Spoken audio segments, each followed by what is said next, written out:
আপনার মনে হল আপনার দেহের প্রতিটি অঙ্গ মিলেমিশে একাকার হয়ে গেছে। এরপরই আপনাকে মাটি ছেড়ে দিল। এটা কি কবরের আয়াব ছিল? আপনি কি তাহলে শাস্তি পাওয়া মানুষদের দলে? আপনার মনে পড়ল রাসূল সাল্লাল্লাহু আলাইহি ওয়াসাল্লামের সেই কথাগুলো। তিনি বলেছেন, যদি মাটির এই চাপ থেকে কেউ বাঁচত, সে হতো সাদ ইবন মুআয়ের রক। যেই সাদ ইবন মুআয়ের মৃত্যুতে আল্লাহর আরশ কেঁপে উঠেছিল, যেই সাদ ইবন মুআয়ের জানাজায় শরিক হতে ৭,০০০০ ফেরেশতা পৃথিবীতে নেমে এসেছিল।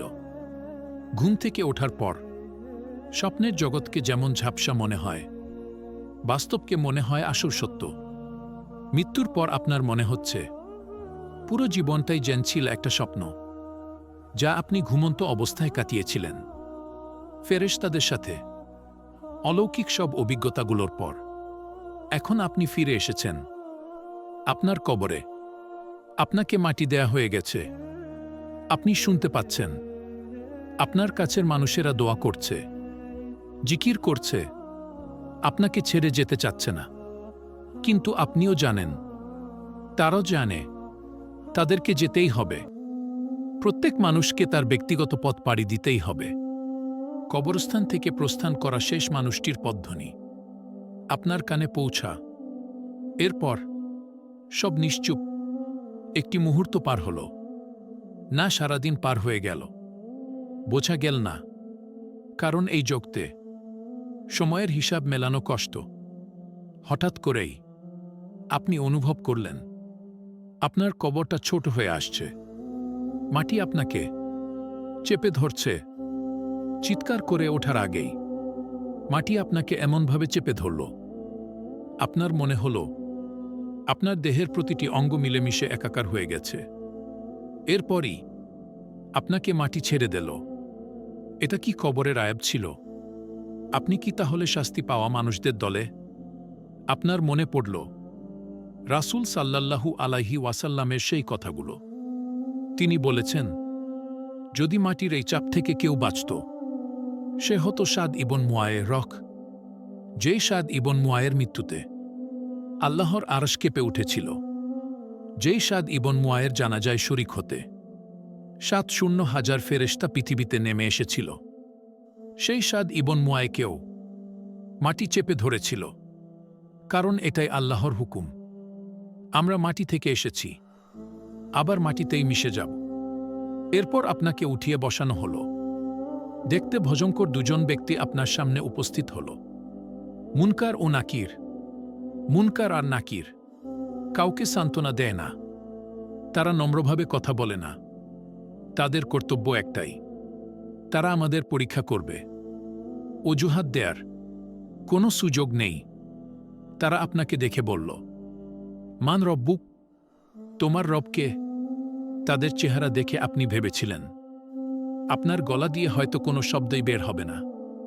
কিন্তু যেই আল্লাহকে সারা জীবন বিশ্বাস করেছেন, যেই আল্লাহর আদেশ পালন করার সাধ্যমতো চেষ্টা করেছেন, যেই আল্লাহর অমান্য করার পর তার কাছেই ক্ষমা চেয়ে মাথা নত করেছেন, সেই আল্লাহর পরিচয় জানতে চাওয়ার পর আপনি কি করে চুপ থাকেন?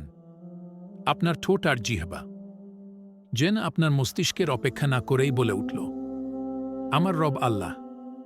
এরপর তারা প্রশ্ন করল, ওয়ামা দিনুক, তোমার দিন কোনটা? আপনি বললেন, আমার দিন ইসলাম। অবশেষে তারা জিজ্ঞেস করল, তোমার কাছে যাকে পাঠানো হয়েছিল তার ব্যাপারে তুমি কি বলো? তার নাম উচ্চারণ করতে গিয়ে আপনার মুখে হাসি ফুটে গেল।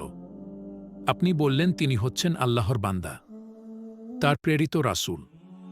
আমি সাক্ষ্য দিচ্ছি আল্লাহ ছাড়া কোনো মাবুদ নেই এবং মুহাম্মদ সাল্লাল্লাহু আলাইহি ওয়াসাল্লাম তার বান্দা এবং তার রাসূল। সাথে সাথেই তারা বলে উঠল, সদাৎপথ, তুমি সত্য বলেছ। এবং সাথে সাথেই আপনার কবরটা প্রশস্ত হয়ে যেতে থাকে। দেখতে না দেখতেই আপনার কবরটি বিরাট আকৃতি ধারণ করে। এরপর আপনার সামনে একটি চিত্র তুলে ধরা হয়। এটা কি একটি ভিডিও, নাকি তার চেয়েও আধুনিক কোনো প্রযুক্তি? তা আপনার জানা নেই। সেটা নিয়ে ভাবারও সুযোগ নেই, কারণ আপনি হতভম্ব হয়ে দেখতে পেলেন সেখানে একটি ভয়ানক জায়গা দেখানো হচ্ছে, যেখানে চারিদিকে দাউ দাউ করে আগুন জ্বলছে এবং হিংস্র সব জীব কারো জন্য অপেক্ষা করছে। আপনাকে জানানো হলো এটাই আপনার গন্তব্য হয়ে যেত যদি আপনি আল্লাহর অমান্য করতেন, গাফেল হয়ে আপনার জীবন কাটিয়ে দিতেন। এরপর অন্যদিকে আরেকটি চিত্র তুলে ধরা হলো এবং এবার আপনি আপনার জীবনের সবচেয়ে সুন্দর দৃশ্য দেখতে পেলেন, যার দিকে তাকিয়ে মাসের পর মাস কাটিয়ে দেয়া যায়। আপনাকে বলা হলো এটাই হবে আপনার সর্বশেষ গন্তব্যস্থল, এটাই হলো জান্নাতের সেই ঘর যার জন্য আল্লাহ আপনাকে সৃষ্টি করেছেন এবং যেখানে আপনি শীঘ্রই ফিরে যাবেন। এই মনোমুগ্ধকর দৃশ্য দেখতে দেখতে আপনার কবরের জীবন শুরু হয়। কোনো এক পর্যায়ে আপনার সাথে দেখা করতে আসবে আপনার আত্মীয় স্বজনেরা, যারা আপনাকে ছেড়ে অনেক আগে পরকালের পথ পাড়ি দিয়েছিলেন। একবার ভেবে দেখুন কতটা আন্তরিক হবে সেই মিলন। যেই মাকে, যেই বাবাকে, যেই নানা নানি দাদা দাদিকে আপনি কবর দিয়েছিলেন বহু বছর আগে, বারাকের জীবনে এসে তাদের সাথে আপনার সাক্ষাৎ হবে। তারা দুনিয়ার জীবনের খবর জানতে চাইবে, তারা আপনার সাথে গল্প করবে। গল্প করতে করতে আপনার এক বন্ধুর কথা উঠে যায়। তারা বলে, অমুক কেমন আছে? আপনি অবাক হয়ে যান। আপনি বলেন, অমুক তো আরও ৩ বছর আগেই মারা গেছে। কেন? তোমরা কি তার দেখা পাওনি? সবাই চুপ হয়ে যায়। সবাই বুঝতে পারে আপনার সেই বন্ধুটি ঈমান নিয়ে মৃত্যুবরণ করতে পারেনি, কবরের আয়াব থেকে নিজেকে মুক্ত করতে পারেনি। যেই ব্যক্তি ঈমান নিয়ে মৃত্যুবরণ করতে পারল না, মৃত্যু থেকে শুরু করে জাহান্নাম পর্যন্ত তার পরিস্থিতি ক্রমাগতভাবে খারাপ হতে থাকে। যখন তাকে আসমান থেকে জমিনে ছুঁড়ে ফেলা হয়, তাকে হিংস্রভাবে চেপে ধরে। এরপর যখন মুনকার আর নাকির এসে তাকে উঠিয়ে বসায় আর জিজ্ঞেস করে, মান রব্বুক, সে কোনো উত্তর দিতে পারে না, আমতা আমতা করতে থাকে। তাকে বলা হয়, মা দিনুক, আবারও সে আমতা আমতা করতে থাকে, কোনো উত্তর দিতে পারে না। তাকে প্রশ্ন করা হয় রাসূল সাল্লাল্লাহু আলাইহি ওয়াসাল্লামকে নিয়ে, তার ব্যাপারে সে কি জানে? সে অনিশ্চিত হয়ে বলে, আমি শুনেছিলাম লোকে এই বলতো। তখন মুনকার আর নাকির বলবে, তুমি মিথ্যা বলেছ। তার মাথায় শক্ত লোহা দিয়ে এত জোরে আঘাত করা হবে যে তার চিৎকার শুনতে পাবে আশেপাশের প্রতিটি সৃষ্টি, শুধু মানুষ আর জিন ব্যতীত। এরপর তাকে জান্নাতের একটি দৃশ্য দেখানো হবে। তাকে বলা হবে এটাই তার গন্তব্য হতে পারত যদি সে আল্লাহর আহ্বানে সাড়া দিত। তারপর তাকে জাহান্নামের দৃশ্য দেখিয়ে বলা হবে সে নিজেই এই গন্তব্যটি নিজের জন্য বেছে নিয়েছে।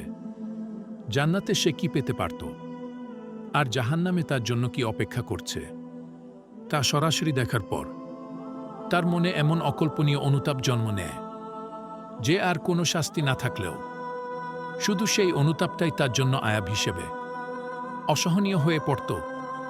সেই গন্তব্য আপনার হয়নি। আপনি শুয়ে আছেন আপনার প্রশস্ত কবরে, জান্নাতের আলো আলোকিত শুধুমাত্র আপনার রবের অসীম রহমতের কারণে।